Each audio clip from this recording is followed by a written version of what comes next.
Olá pessoal, eu me chamo Marcos Queiroz e estou aqui mais uma vez para um quadro Pensando Alto, com um tema também polêmico, mais um tema polêmico, que é sobre a questão do livre-arbítrio e do determinismo, né? Que é a pergunta-chave que muitos têm, né? Muitos fazem e tomam emprestado de Einstein, né? A questão, será que Deus joga dados com o universo? Essa é uma pergunta que não é fácil responder, também não é algo que a gente pode dizer como uma verdade absoluta ou como uma palavra final. São reflexões que nós vamos trazer aqui, mas que, de certa forma, é consequência do que nós pensamos na nossa visão de mundo, na nossa episteme. E acho importante que vocês até se coloquem também o que é que vocês acham diante do que eu vou dizer aqui. Mas, no fundo, o dilema que nós vamos tratar aqui é se as coisas estão já bem determinadas do que vão acontecer, as coisas que vão acontecer, explicando muitas vezes como muitas pessoas conseguem antever, prever, fazer premonições de coisas que ainda vão acontecer, ou se as coisas estão passíveis de mudança e podem alterar, e a gente pode, de alguma maneira, modificar o nosso futuro a partir do que a gente pensa ou faz hoje. Então é sobre isso que nós vamos falar logo depois da nossa vinheta.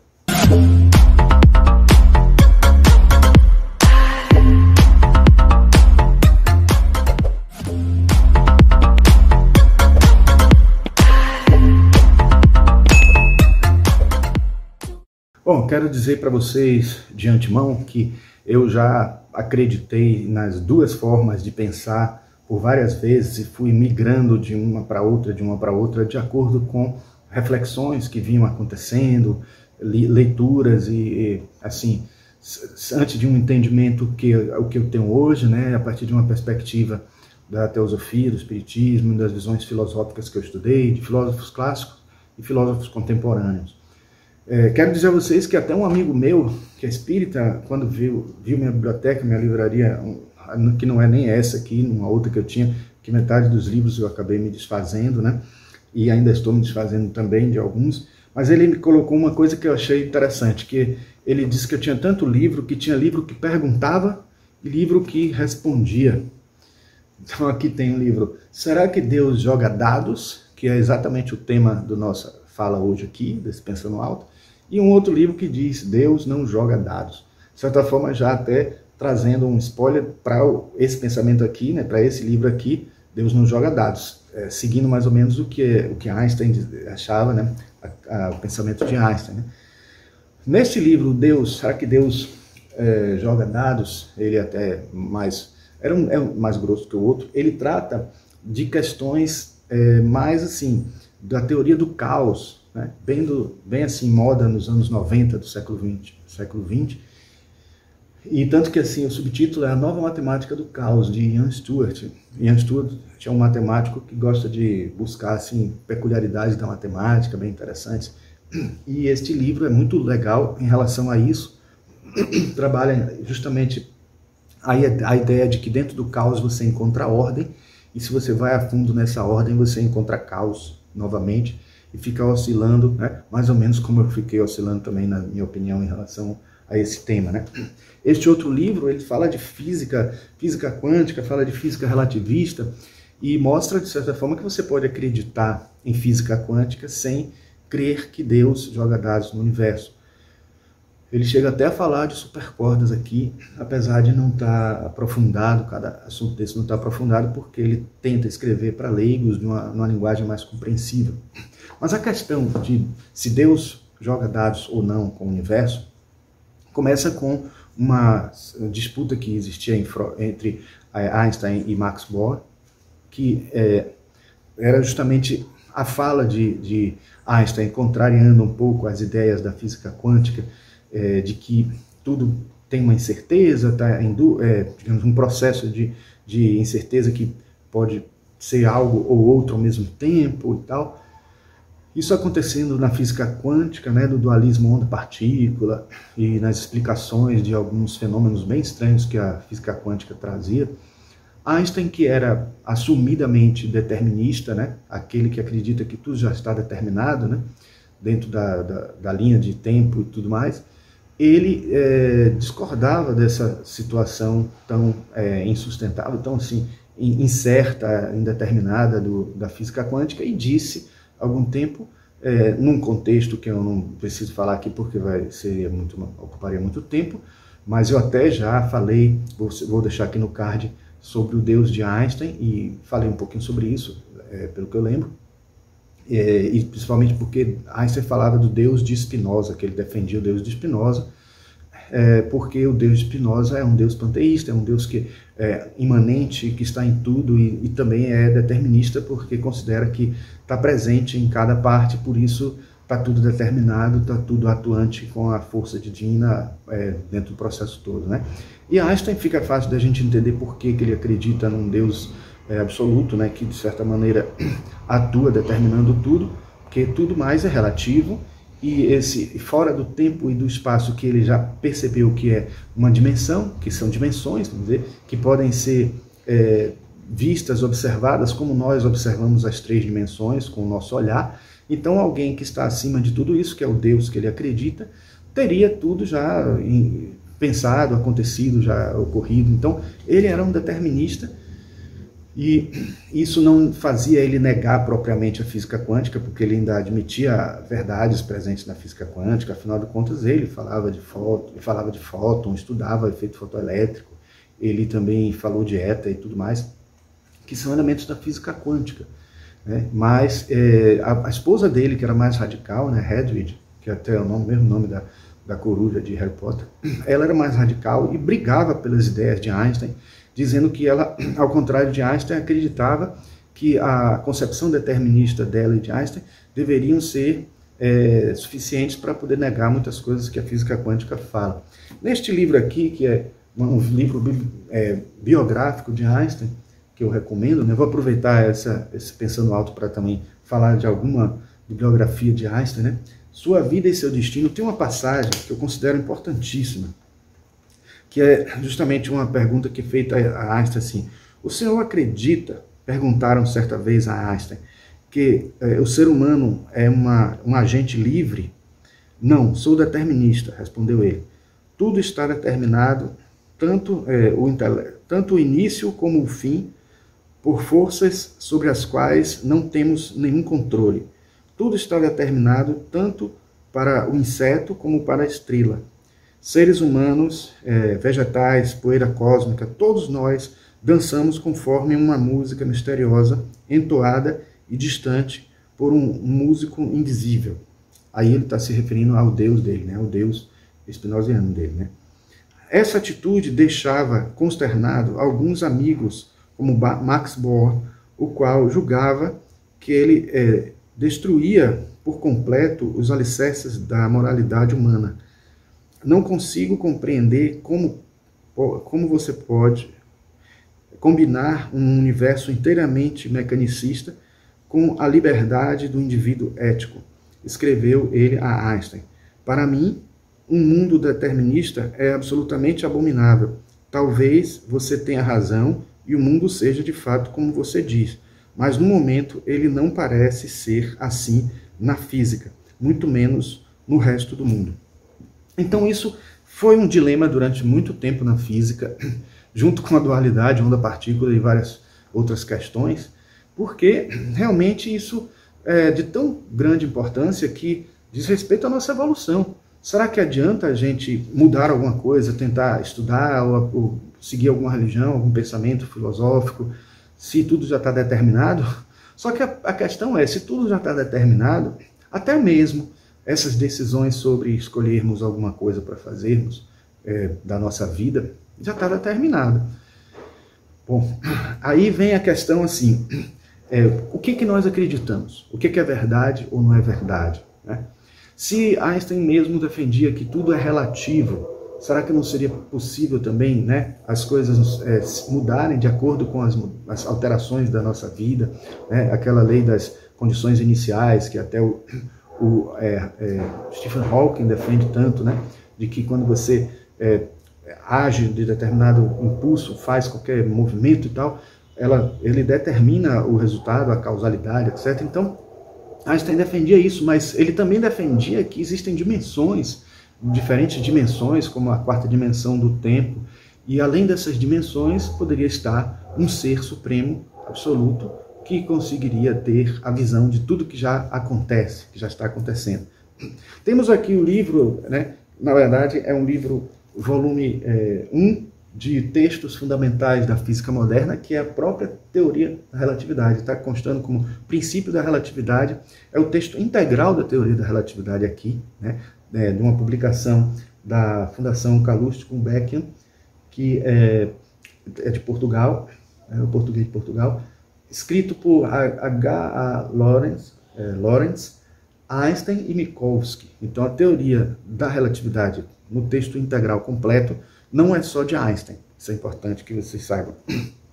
Aqui é o volume 2 dessa coleção, que é de Niels Bohr, né? Já da física quântica, sobre a constituição de átomos e moléculas. Então é sempre interessante ler uma visão e a outra, porque aqui defende a ideia de que Deus não joga dados com o universo, aqui defende a ideia de que Deus joga dados com o universo. E aí temos também aqui o livro mais sintético, escrito para leigos de Einstein, né? Que é a Teoria da Relatividade Especial e Geral, escrito pelo próprio Einstein. Apesar de ele ter escrito para leigos, não é fácil de entender. Algumas partes que ele filosofa sobre o espaço-tempo e tudo, a gente ainda entende, mas quando ele entra com fórmulas e tal, confesso que muita coisa passei batido, não entendi mesmo. Aqui nós temos um livro de Einstein também, O Enigma do Universo, de Huberto Holden, também interessante, da filosofia universica. Ele traz um pouco a visão dele também, compreendendo algo do que Einstein fala. Temos esse livro aqui, O Cosmo de Einstein, de Michio Kaku, é um autor que eu gosto muito também, um japonês, que acabou se rendendo um pouco, né, ao Nirvana da família dele, na ideia de Nirvana, etc., mas continua fiel às ideias da física, sendo um autor que atua até dentro da área das supercordas. E por último, esse aqui de um autor brasileiro, né, que é Einstein, o Reformulador do Universo, de Cássio Leite Vieira, de uma coleção Imortais da Ciência, né, que tem vários autores da área científica. Então, assim, a pergunta que o vídeo tenta aqui responder, não definitivamente, como eu disse no começo, é se Deus joga dados ou não. E eu poderia dizer a vocês que a primeira questão é: que Deus é esse que nós estamos nos referindo? O Deus de Einstein definitivamente não joga dados, porque ele está se referindo a um Deus transcendente.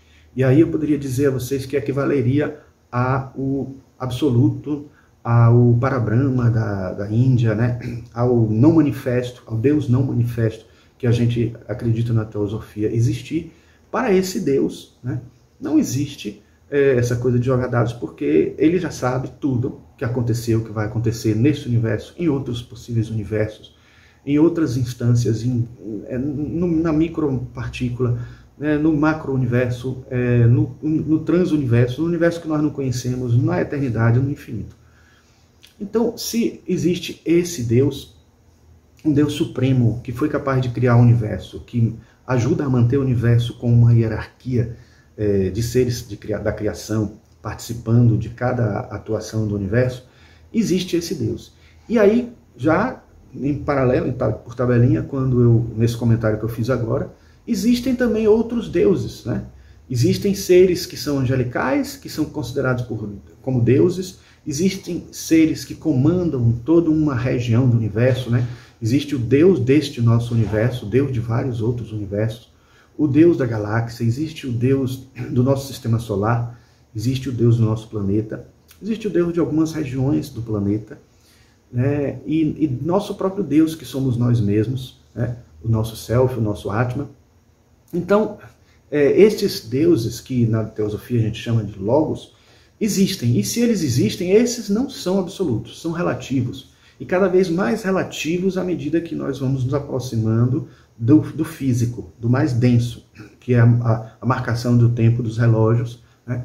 Por isso que Charles Leadbeater, no livro A Mônada, ele fala que existem dois tempos, ou mais de dois, né? Ele até começa dizendo que são dois, mas ou mais de dois, talvez muitos, ainda completa. E entre esses dois que ele cita, ele está dizendo que é o tempo de Deus e o tempo do homem. O tempo do homem é o tempo dos relógios.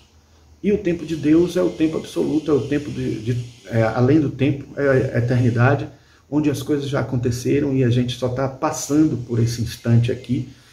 Daqui a alguns segundos, ou daqui a um microsegundo já é futuro, e um microsegundo que passou, que a gente deixou, já é passado, e o átimo de tempo exato em que alguma coisa está sendo vivenciada é o presente. Então, esse limiar entre passado, presente e futuro é a linha de tempo que nós estamos percorrendo, né?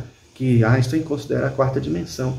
Mas existem outras dimensões, existe um ser transcendente, existe um ser que é imanente e transcendente ao mesmo tempo, porque ele está em todas as coisas, né? Por isso que é possível recorrer a consciências mais elevadas que podem até dizer alguma coisa que virá a acontecer no futuro e falhar, porque é uma consciência relativa, é uma consciência que não tem essa plenitude do conhecimento, a onisciência que a gente atribui ao Deus, e esse Deus para quem a gente atribui a onisciência pode ser até o Deus planetário, pode ser o Deus solar, o Deus galáctico, o Deus universal, mas onisciência plena, total e infalibilidade, isso a gente só encontra no Deus Supremo, que nem Logos pode ser considerado, porque Logos já é manifestação, já é sinônimo de manifestação.